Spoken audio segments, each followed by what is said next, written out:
the Ukrainian military strategy stalled the Russian offensive 2022. Welcome to this channel.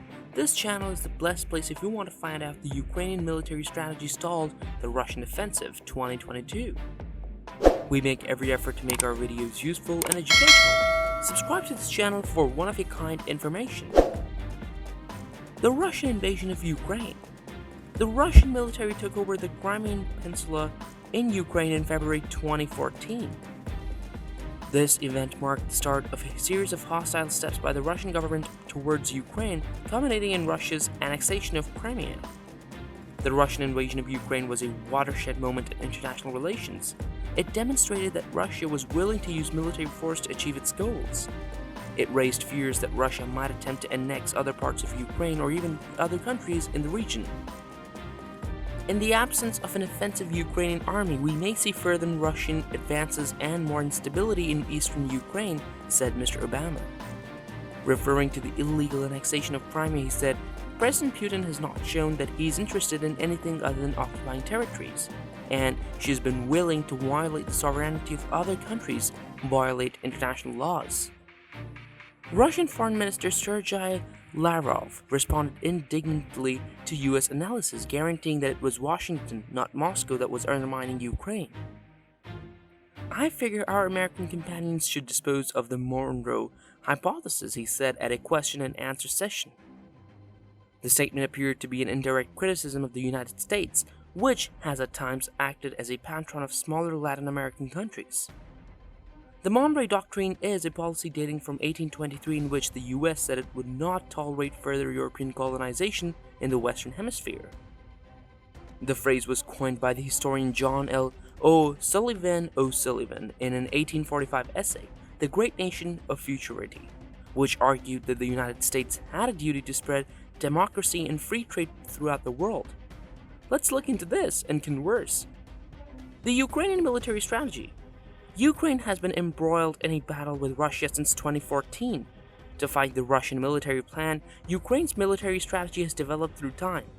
This essay will go over the 4 stages of Ukrainian military strategy and how they've evolved over time. The first phase of the Ukrainian military strategy was defense. Ukraine's objective was to protect its borders and sovereignty. The second phase was a counterattack. This phase began in 2015 and Ukraine's objective was to retake control of its territory occupied by Russia. The third phase is deterrence. Ukraine's objective is to prevent Russia from invading again. This phase began in 2019 and Ukraine's objective is to improve its defensive capabilities.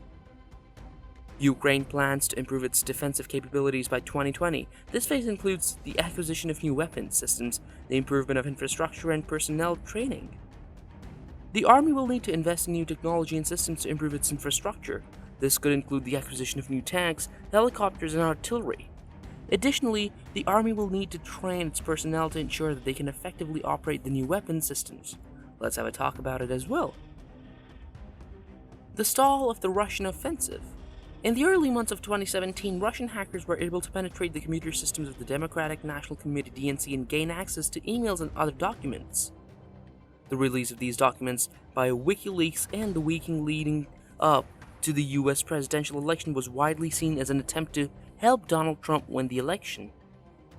Since then, Russian interference in Western elections has become a major concern. Russian soldiers massed on the boundary of Ukraine in 2014 June, after the ouster of Ukrainian President Viktor Yanukovych. The expressed objective of the Russian military was to safeguard Russian communicating Ukrainians in the east of the country from what Putin called fundamentalist powers in Kyiv. In any case, as the months went by, obviously Russia had different intentions. In August 2014, Russian powers crossed the boundary and started a full-scale attack on the Ukrainian domain. The Russian military intervention in Syria began on September 30, 2015.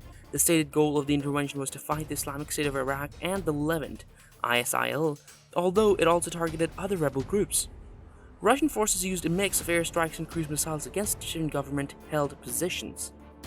Russia's motivations for intervening in Syria are primarily political and strategic.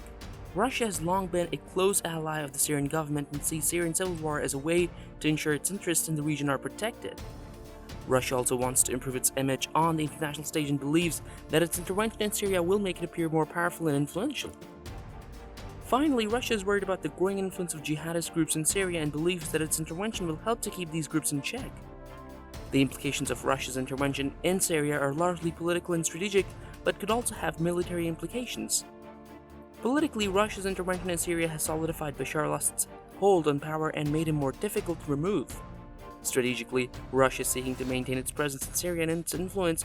Militarily, Russia's intervention has increased the risk of a direct conflict with the United States. Come on, let us talk about this now. Lessons learned from the Ukrainian military strategy. The Russian-backed rebels held the upper hand in the early days of the Ukrainian conflict. They were better equipped and had more experience fighting in a guerrilla war. The Ukrainians had to adapt their strategy to match the enemy's tactics quickly. Here are 3 lessons that the Ukrainian military can teach us about strategy. Number 1, always have a plan B. When the separatists first attacked, the Ukrainian military was completely unprepared. They had to quickly come up with a plan to counter the enemy's advances.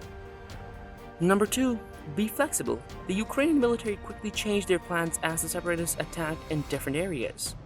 Number 3, act quickly. The Ukrainian military had to act quickly to counter the separatist advances. They needed a way to do so without causing too much collateral damage. The military utilized uncrewed aeronautical vehicles, UAVs, to assist with their tasks. These robots furnished the Ukrainian military with a bird's-eye perspective on the combat zone, which permitted them to settle on better choices about where to send their soldiers. The UAVs also allowed the military to track the movement of Russian troops and artillery, which helped them defend their territory better. In addition to the military benefits, drones also provide civilians with important information. For example, they're often used to help assess damage after natural disasters, provide footage of traffic accidents, or help find lost people. Let's talk about that as well. The history of the Ukrainian military. The Ukrainian military has a long and rich history dating back to the 11th century. Since then, the military has evolved from a small elite force into a modern, well-equipped, battle-ready army. Despite this progress, the Ukrainian military has faced significant challenges. A major contributor to these challenges is the conflict with Russia, which has resulted in significant losses for the Ukrainian military.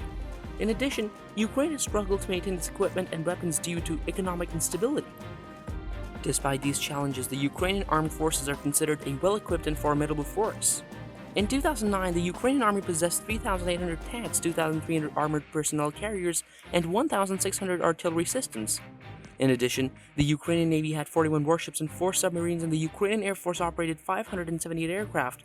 As of 2016, Ukraine's armed forces are considerably smaller, with 2,500 tanks, 1,200 armored personnel carriers, 950 artillery systems, and 274 aircraft.